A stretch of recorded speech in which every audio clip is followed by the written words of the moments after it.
Hello guys, আবার একটা mini blog নিয়ে চলে এলাম। সকাল সকাল স্নান করে নিয়েছি, কারণ আজকে পয়লা বৈশাখ।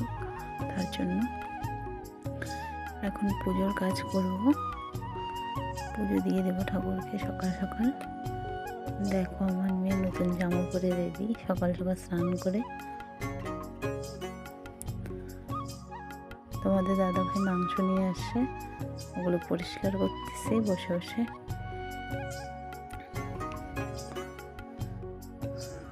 তারপরে সব সবজি কেটে নেবো একটা একটা করে। পটল কাটছে এখন, তারপরে পেঁয়াজ রসুন সব কেটে নিচ্ছি, কারণ কেটে নিলে তাড়াতাড়ি হয়ে যাবে রান্নাটা। তার জন্য বসে বসে সবগুলো আগে কেটে নিচ্ছি। যদি ভিডিওটা ভালো লাগে লাইক কমেন্ট করো। দেখো আমার মাংস হয়ে গেছে। টাটা।